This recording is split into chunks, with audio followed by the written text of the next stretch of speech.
वो सतवंती नारी जल से नहा करके तुम्हारे गदापति के जल के छींटे मारे तो ये दोबारा मनुष्य बन सकता है। लड़की गैया की बात को सुनकर के विचार करती है, अब तो सपा मामला गड़बड़ है। पैरों के नीचे से जमीन हट गई, बादल फाट गया। विचार करती है ऐसी सतवंती नारी कौन है जिसने कभी भी पराये पुरुष के बारे में चिंतन नहीं किया। आजकल तो लोग इनको मामला पूरी तरह ही डामाडोल चल रहा है, विश्वास नहीं होता है। और सज्जनों अपने पति को चूंदड़ी से बांध लिया और कहीं अन्य जगह रहने के लिए चल देती है। क्या होता है तो भैया सुन गैया की बात लूगड़ के बांध लियो ढोला, वह आगे आगे नहर चले पीछा से बोला।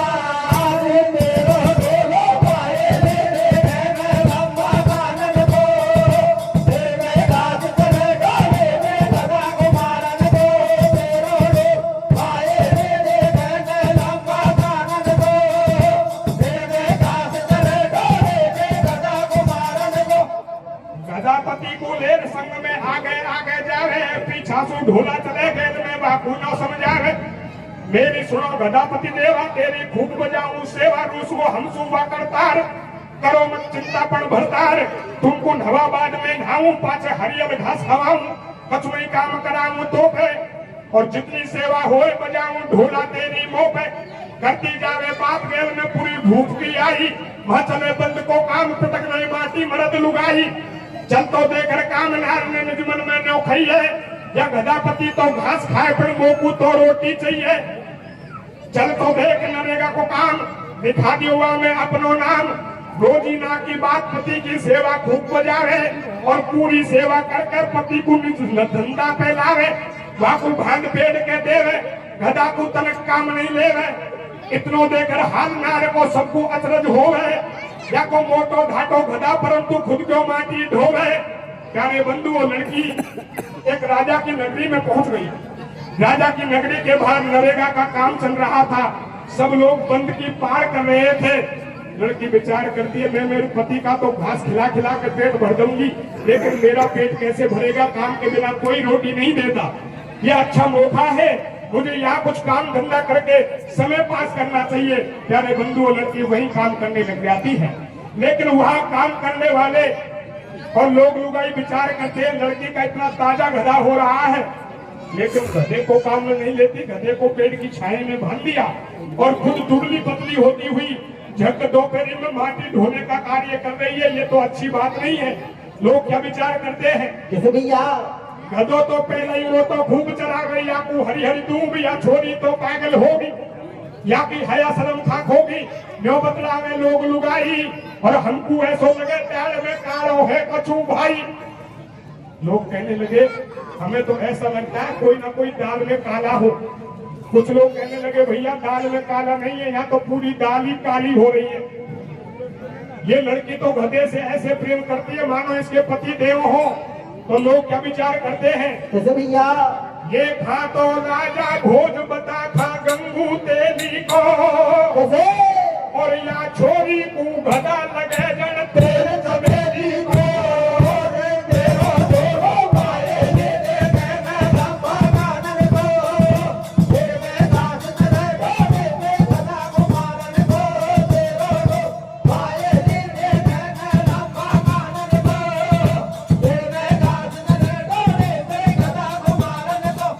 लोग विचार करते हैं कि लड़की तो गधे से ऐसे प्रेम कर रही है मानो इसके पति देव हो। तो लोग विचार करते हैं लड़की कोई परमात्मा की ऐसी माया में भ्रमित हो गई ताकि गधे को काम में नहीं लेती और पेड़ की छाया में बांध लेती है।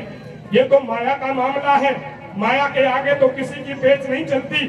सज्जनों लोग क्या विचार करते हैं भैया अरे छोरी पागल हो बड़गी भरमागी हर की माया में। अरे या छोरी पागल हो बड़गी भरमागी हर की माया में, और खुद खुद काम करे घेता कूड़ा के छाया में। छोरी पागल हो बड़गी भरमागी हर की माया में, खुद खुद काम करे घेता कूड़ा के छाया में। छोरी पागल हो बड़गी भरमागी हर की माया में, खुद खुद काम करे घेता कूड़ा के छाया में। एक दिन की बात मेठ राजा के ढिंग में आयो और वह छोरी को हाल मेठ ने राजा को बतलायो। सुनो बात महाराज, काम पे ऐसी औरत आवे, वह चंदा की सी चांदनी पर संग गधा को लावे। वह को भाल पेड़ के देवे, गधा को तनक काम नहीं लेवे। एक दिन राजा का जो मंत्री होता है, राजा का सचिव राजा के पास पहुंच गया और कहने लगा, महाराज हमारे बंदे पर एक ऐसी औरत कार्य करने आती है जो गधे को साथ में लाती है, लेकिन गधे को काम में नहीं लेती, पेड़ की छाया में बांध करके खुद ही माटी ढोने का कार्य करती है। राजा समझ गए, विचार करते हैं वो कोई दुखियारी औरत है, मुझे चलना चाहिए और पूछना चाहिए कि मामला क्या है। सिजनो मंत्री के साथ राजा वहीं आ जाते हैं जहाँ बंद का काम चल रहा था। तो देखिए क्या होता है। तो भैया राजा संग में उठ के आयो, वह छोरी से न बतलायो, छोरी ने बात बता दी सारी। जब राजा ने गिरा उचारी, राजा कहने लगे, बेटी आप कौन हो और यहाँ कैसे आई हो, इस गधे को काम में क्यों नहीं लेती। लड़की कहने लगी, महाराज जिसे आप गधा समझ रहे हैं ये गधा नहीं है, ये तो मेरे पति देव है। बोलो पति देव और वो भी गधा। राजा को मामला समझ नहीं बैठा कि ये मामला कैसे हो सकता है। फिर पूछने लगे, बेटी ये क्या रहस्य है, क्या मरम की बात है। लड़की कहने लगी, महाराज मेरे पति को श्राप लगा हुआ है और ये श्राप के कारण गधा योनि में आए हैं। राजा समझ गए श्राप को बहुत बड़ा अनर्थ कर देते हैं। श्राप के कारण बेटी का पति गधा बन गए। फिर पूछने लगे, बेटी अब हो गया सो हो गया, लेकिन ये फिर से मनुष्य कैसे बन सकते हैं। लड़की कहने लगी, महाराज बन तो सकते हैं लेकिन मामला बहुत मोटा है। फिर पूछने लगे, बेटी बताओ ये दोबारा कैसे मनुष्य बनेंगे। लड़की कहने लगी, महाराज यदि इस बात को यही रहने दें तो बात भरे भ्रम में रह जाएगी, ये मामला तो बहुत खतरनाक है। फिर पूछने लगे, बेटी बताओ तो सही। लड़की कहने लगी, महाराज नहीं मानते हो तो सुनो, जो कोई सतवंती स्त्री हो जिसने कभी भी पराये पुरुष के बारे में चिंतन नहीं किया, वो सतवंती नारी जल से नहा करके मेरे गधापति के जल के छींटे मारे तो ये दोबारा मनुष्य बन सकता है। राजा समझ गया और विचार करता है, कितना बड़ा नगर है, मेरे दलापुरा गांव में तो सारी औरतें पक्की सतवंती हैं।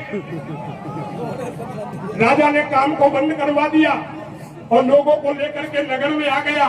प्यारे बंधुओं देखिए क्या होता है। तो भैया छोरी ने बात बता दी सारी। जब राजा ने गिरा उचारी, काम को बंद करो मेरे भाई, चल जो सारे मर्द लुगाई कैसे लेर के भूप नगर में आयो, ऑर्डर नगरी में लगवायो।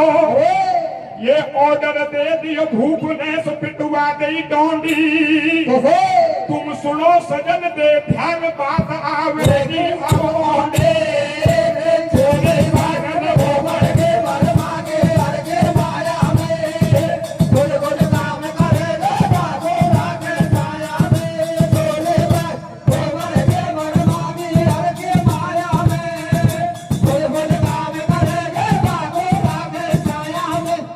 अब ऑर्डर दे दियो ईशा भूप ने एक पुरुष दिया जो, और जो सतवंती होए नार राजा का घर पे धाजो रे। पण ऑर्डर दे दियो कैसे या ऑर्डर दे दियो राजा ने सतवंती मार घर नावे तो। अरे देखिए ऑर्डर दे दियो राजा ने सतवंती मार घर नावे तो। या गधा को छोरो बन जावे तो।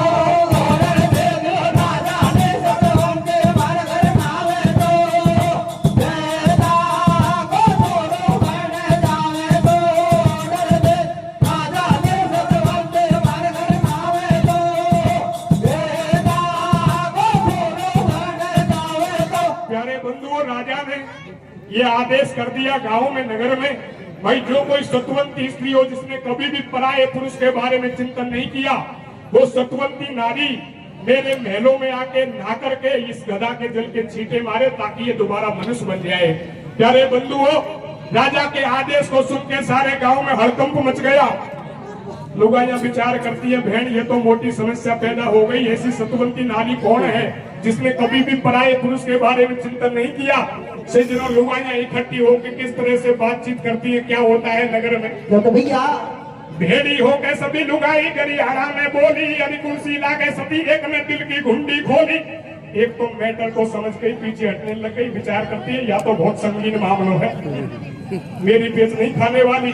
क्या विचार करती है, कैसे भैया अरे हम तो सब पहनाए भेड़ ढोलंती तू ही नहाया, और ऐसे चर्चा हुई देख ध्यान हुआ पहुंची माया खोल गई ढोलकती की पोल या तो लाई छोरो मोल की सतवंती करती है या तो छोरा ही महंगे लाइए या कैसे ढलेगी तो दूसरी कहीं फेवर आगी किस भैया पाछे बोली रे समनारी मेरे को एक ही बलम हजारी मैं राजा के घर पे खाऊं और वह छोरी का गदापति को तुरंत मनुज बनवाऊं तो बगल में खड़ी हुई लुगाई कहीं फेवर आगी अरे वे सब तू जो मीठी बोले रोज नहीं धूल खाती डोले तू 2 साल रही जी जाके बने